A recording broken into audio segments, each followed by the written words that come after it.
Before we get started on this video, I would like to announce the 72 Nickels Q&A. Ask your questions in the comments section on this video to our Twitter page, or if you're really desperate, our Facebook page or Tumblr page. Now that that's out of the way, on with the thing you came here to see. Hi there, welcome to Serverman's Album Reviews. Today, we're talking about City Life by Holden. A quick note before we go any further, this video will contain spoilers for the plot of the album, so if you're one of those people who cares about the plot of rock operas, I'd recommend you skip to this time mark. Wow, you instinctively flooded my inbox with requests for this album, considering that it has been designed as a spiritual successor to Looking Back by Jack Merridew. What with it also being a conceptual double album done by a group of people who have chosen to remain completely anonymous. And I'm just going to lay all my cards on the table right now. The album does live up to that title. Let's explain! Unlike the sprawling Looking Back, City Life is split into 4 distinct movements. Introduction, well, introduces the setting with a heavy amount of social satire thrown in for good measure. Inspiration introduces our nameless protagonist as a man who was just fired for poor behaviour in the office and follows his failed attempts to get a new job before discovering a local drug dealer. Hope is a very loose adaptation of the legend of King Arthur as told through the eyes of an LSD trip, and acceptance climaxes in our main character killing himself.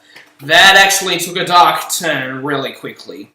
Most of the attention towards this album seems to be directed towards Hope, if radio's constant playing of Battle of the Saxons is to be believed. It is a stark contrast from the rest of the album. Instead of funky grooves, you get atmospheric sitars and flutes. It's not exactly worse than the rest of the album, but it does stand out.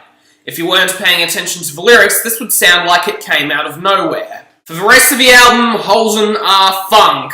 What with the tightest humanly possible bass lines, synth straight out of an ELP album, classical jazz fusion piano playing and prominent horn section. And it really works, being the greatest funk album made by white people since The Entertainer's self-titled album. One of the main positives of the album, fitting for a spiritual successor to Looking Back, is the lyrics. The album aims for a black comedy approach, and most of the time the jokes hit bullseyes. I can't exactly give many of them away, but I will say this. In the hands of less talented comedians, Magical Gun, which has the best drumming on the record by the way, would have come across as unfunny and possibly offensive. And now for some highlights. You can almost feel the sunlight starts the album on an excellent note with a horn section that replicates the soundtrack to being stuck in traffic on your way to work, and a choir on the chorus to contrast with the spoken word verses.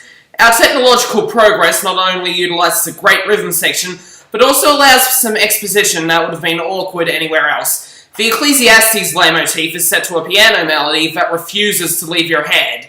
Until I Die shows how to take a classical melody and combine it with pop music, mainly actually doing something with the melody.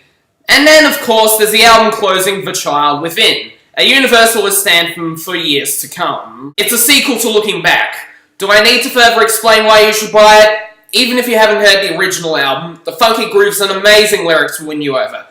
It's a 9 out of 10 from me and a definite recommendation. I'm Servermans. Have a good day.